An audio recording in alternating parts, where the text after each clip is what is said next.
Greetings once again, my friends, and welcome back to Drak Reviews, where today we're taking on a beloved favorite that ever since I saw it, it was love at first sight as I came across the then prototype name for the game, Octopath Traveler, at the Nintendo Switch reveal early last year. And since then, I have followed all of the coverage for this game and was very happy to receive it in July of 2018. And I'm so happy to be able to come to you guys and be able to give my thoughts, even though I am considering whether or not to do a more in-depth review, because as you guys well know, with huge games like this, it takes a while for me to be able to put out the review. And so at that point, there might be a more conclusive review with everything in there, because unfortunately, with the depth of this game, I am not finished with it, and I have a feeling I'm going to have additional thoughts as we go along. But without further ado, let's go ahead and get started with this review of Octopath Traveler. Starting with the story, the initial story here is not of one, but you literally start off with 8 individual stories that you can then start to shape as you go along in your journey. You can pick your first one and then eventually get whomever party members you would actually like to be able to get. You can start with any of the 8. And the 8 main characters are Ophelia Clement, who is a cleric from Flame's Grace, Cyrus Albright, who is a scholar from Atlasdan, Tressa Colzione, I think is how you say it, a young merchant from Rippletide, Ulbrich Eisenberg, who is a warrior from Cobblestone, Primrose Azelhart. Initially, Ulbrich and Primrose are 2 of the demo characters, and she is a dancer from Noblecourt. Alphen Greengrass, an apothecary from Clearbrook. Therion, a renowned wandering thief who, when you come across him, starts his journey in Boulderfall. And Hanit, who is a hunter from Swarkey in the Woodlands. You have amazing characters out of all of these, all with very interesting stories. And I know a few people are probably asking, well, how can you make a dancer story or a scholar story or a young merchant story interesting? This game found a way. In fact, if you guys are interested, I also do have a live stream available on my channel where I tackled the Octopath Traveler demo and took on Primrose's story as well as a little bit of Ulbrich's. So at that point, I can attest that it doesn't make sense for a dancer to have a lot of plot, but in this case, they did. And one of the biggest compliments that I have towards this game is its story. It takes a while to be able to get invested, and I'll admit that depending on the player, there are going to be stories that you may have heard before, or you may have seen done better, or in some cases, you're outright not interested in. But that's one of the allures of Octopath Traveler, is you can literally decide to be able to go into the stories that you like first, and then, I believe, I haven't tried this because, again, I've been going full completionist with it, you could then continue on with the plot without the characters that you want, or you could go and get them later, and then eventually go through their plot and just get it over with, and continue on in the story that you're actually remotely interested in. So this is one of those times where I have to compliment the creators of Octopath Traveler in the way that they approached story in an RPG. As you can take your own time, your own pace, go however you want to be able to do it. You can literally skip characters. I actually tried to do that. You can skip them and go over to other characters, and then eventually do this the way you want to be able to do it. This is an MMO in JRPG format, and that's one of the most alluring things, at least as far as I'm concerned, with this game, and I took no marks off for story. Moving on to visuals. Now, a lot of people I know had some issues with the way that the game looked. I, however, did not.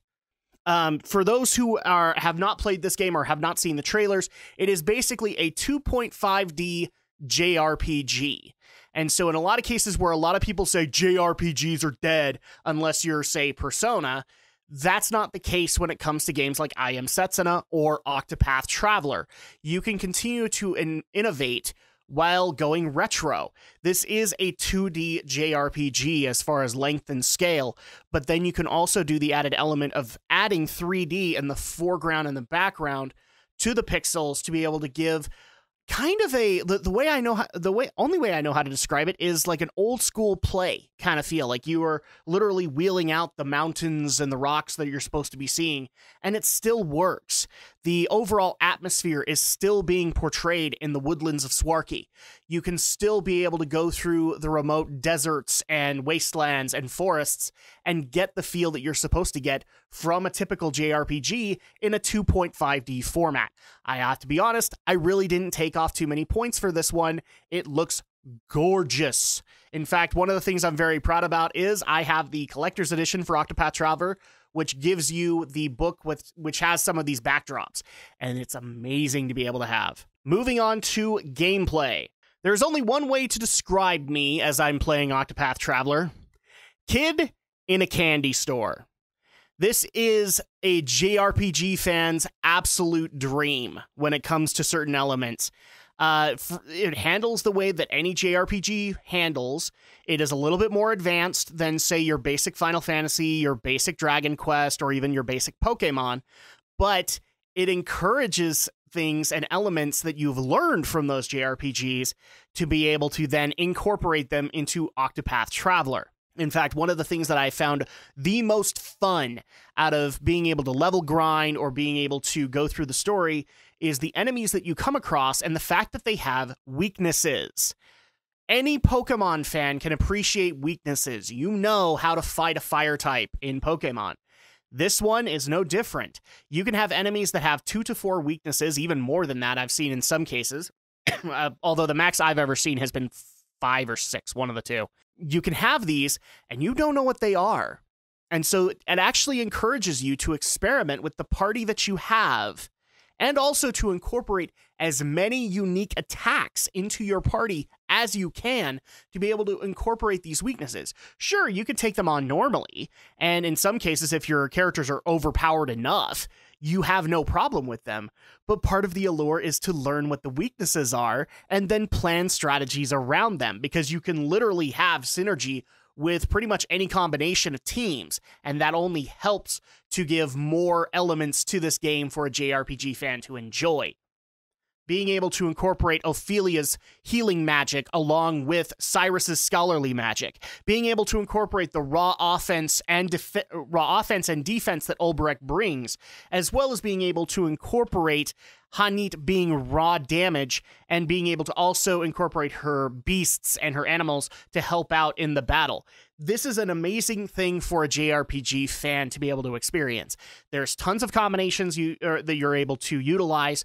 There's tons of weaknesses for you to be able to discover. In fact, a lot of the time, when I come across a new beast in this game, and I've been playing this game a lot, I have no problem admitting that, even just level grinding, if I don't know what the weakness is, I want to find out. And I will go to great lengths, even going back to town, to be able to find out the weakness, even if it means that I just didn't have Primrose in my party, and she's the only one that I had Shadow Magic with.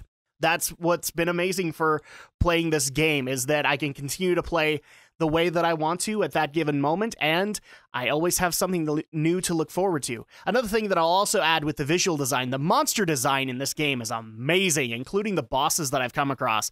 They all look great on the screen, and I can't wait to see like what other bosses that I may not have even come across, or even bonus bosses that I may not have even come across yet, and see their designs. I have not been disappointed with this game at all, and I have no problem admitting that I didn't take really any points off for it, but I am going to say this, for up-and-coming JRPG players, this game is going to seem a little bit intimidating. But it's not. As long as you can take in the learning curves that you've been able to learn from, say, Pokemon, from Final Fantasy, from even Kingdom Hearts to some extent, like even the action RPGs, you will be fine in this game. Just sit back, be patient, and the game will teach you what you need to do. Moving on into audio. Okay, guys, are you ready for me to talk bad about this game? I've been speaking a lot of positive. Are you ready for it? Okay, my only gripe about this game is audio. And the only reason I have a gripe is it is completely voice acted in certain cutscenes. And while the cutscenes that don't have voice work are powerful in their own right, it really makes you wish that they had been voiced to begin with. Voice could only add more power to these impactful scenes that have virtually no dialogue aside from a clever phrase that Therion is going to use or that Ulbrich is going to use. That is really my only gripe with it. I wish that there was more voice work. I have loved the soundtrack that has been able to be played. I have loved the voice work. Each character and their performance from the voice actors is amazing. It actually portrays that character to me. And being able to see the dialogue that they do have is awesome. It just makes me wish that there was more. So I will admit that I did take a little bit off in this regard towards audio, just because I wish that there was more. If there was a full-on voice pack that they offered for DLC, I would totally buy it. Moving on into replay value. Obviously it's a JRPG. There's tons of replay value there. I haven't technically experimented with this yet, but I will definitely cover this in the comprehensive review. I believe the way that it's been put online is you can technically skip characters if you want to. You can advance the story that you're interested in, but you're going to add your own level of difficulty.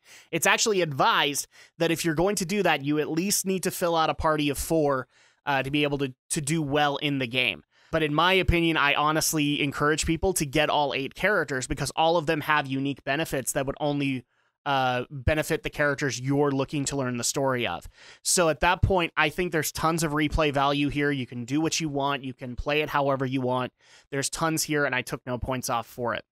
I mean, for crying out loud, even the New Game Plus is something that I'm looking forward to in Octopath Traveler. And that's not something I look forward to that often these days. Moving on to presentation. Does it come together? Yes, yes, yes, 1,000 times yes. This is just a kid in a candy store for me. I have so much to be able to take on here. And people have noticed how busy my life has been over the last few months. This game has been a godsend to me. Compared to how much time I've actually put towards other games this year, this is a game that I've literally picked up at 2 a.m. waiting for my daughter to wake up so that I can then feed her and then we don't mess around with the sleeping schedule and I can just play it for 10 minutes, then turn it off. And one of the things that really does help with this is the portability of the Switch. I do not think it was a bad idea at all for them to incorporate the Switch and its properties to be able to do Octopath Traveler. I can't think of this working. As much as I would love to be able to see this game on PS4, Xbox One, it works so well on the Switch. The portability helps so much. You can play this game on your couch, be able to play it on your TV, which is what I do mostly, but this game has encouraged me to be able to play in the handheld mode just so that I don't wake people up in the middle of the night, or I can just play however I want to play it. Which is why I have no problem, in this case, giving Octopath Traveler, despite its shortcomings, a 10 out of 10. This has been an amazing game to come out, an awesome RPG on the Nintendo Switch lineup. I recommend if you're old or new to JRPGs, pick it up, give it a shot, even if it just means checking out the demo. I believe the demo is still available on the eShop. Just check it out and see whether or not it's right for you, because I feel for most people, it is a perfect fit. And that's why I have no problem giving it a perfect 10. But is it worth it? Now, as of this recording and as of the day that this is going up, currently Octopath Traveler is becoming more available around the price range of $49.99. When I got it, obviously, it was the original $60, but it's been a while, so I am willing enough to acknowledge the $10 difference that they've been able to incorporate from certain sites and certain stores to be able to get Octopath Traveler in more hands. And is it worth it at that price? It's kind of tough to call. This is one of those times where I'm 50-50 about it. For a brand new RPG fan who is looking to just try it out, I would actually recommend go do the demo first and make sure that this is a right fit for you, because $49.99 is a bit much to be able to ask for you to spend. For hardcore JRPG fans and RPG fans, this is not a stretch. This is absolutely something that you should have on your game shelf, and if you don't, what the heck is wrong with you, as far as I am concerned?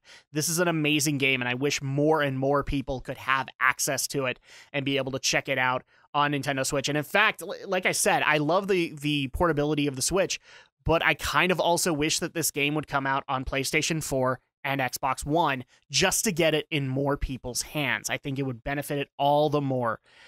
But if you're brand spanking new and a little wary about it, I can totally understand that $49.99 is a tough price point.